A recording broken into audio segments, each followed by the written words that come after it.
economists for coming today to share their thoughts with me about our economy, the strength of our nation, how best to make sure people can find work.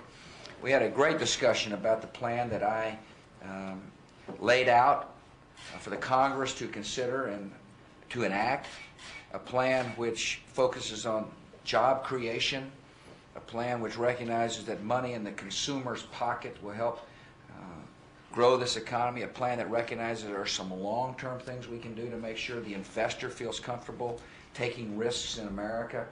It's a plan that recognizes that economic growth is not as strong as it should be. It's a plan that's good for all Americans. It is a plan that addresses our needs, and it's a plan that Congress needs to pass.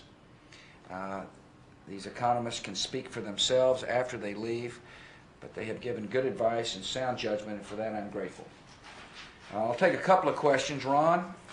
Sir, last week in this room, you came out against quotas, which have been unconstitutional for 25 years. Yeah. They didn't answer the central question, and that is whether race can be used as a factor in admissions.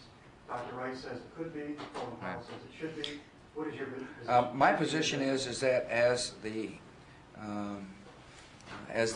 brief says, that there are clearly unconstitutional means to achieve diversity. There are race-neutral ways to achieve diversity, which I have put in place as the governor of Texas, and that will leave the courts to define the outer limits of the Constitution. Adam? Yes, You want to answer that question? No, I just answered it. No, I answered it.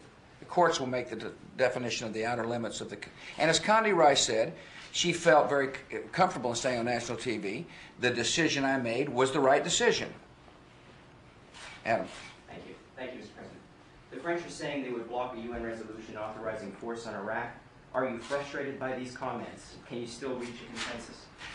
Well, Adam, first of all, it's important for the American citizens and the citizens around the world to understand that Saddam Hussein possesses some of the world's deadliest weapons. He poses a serious threat to America and our friends and allies. The world came together, including the French, to say he must disarm. He's not disarming. As a matter of fact, it appears to be a rerun of a bad movie.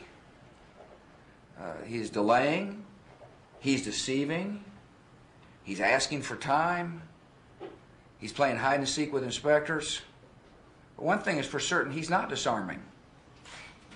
And so the United States of America, in the name of peace, will continue to insist he does disarm, and we will keep the pressure on Saddam Hussein. Angle. Mr. President, when do you intend to make a decision about whether or not the inspection process actually has any hope of really disarming Saddam? Well, it is clear to me now that he is not disarming. And surely our friends have learned lessons from the past. Surely we have learned how this man deceives and delays. I mean, he's given people the runaround. And as many of my advisors said on TV this week, the time is running out. I believe in the name of peace he must disarm. And we will lead a coalition of willing nations to disarm him. Make no mistake about that. He will be disarmed. But how do you decide when that moment comes? I will let you know when the moment has come. President, who's in that coalition of the willing now? You will find out who's in the coalition of the willing. It's very much like what happened prior to our getting a resolution out of the United Nations. Many of the punditry, of course not you, but other punditry, were quick to say no one is going to follow the United States of America, and we got a unanimous resolution out of the United Nations. And the United States has made it clear our intention. And our intention is to work with the world for Saddam to disarm. He's been given ample time to disarm.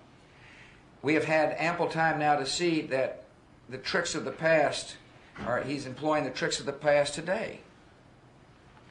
He's giving people the runaround. He wants to play hide and seek. He's got a vast country. He wants to focus the attention of the world on inspectors. This is not about inspectors. This is about a disarmed Iraq. He has weapons of mass destruction, the world's deadliest weapons, which pose a direct threat to the United States, our citizens, and our friends and allies. He has been told to disarm for 11 long years. He's not disarming. This business about, more time. How much time do we need to see clearly that he's not disarming? As I said, this looks like a rerun of a bad movie, and I'm not interested in watching it. All right, thank you all. Thank you all very much.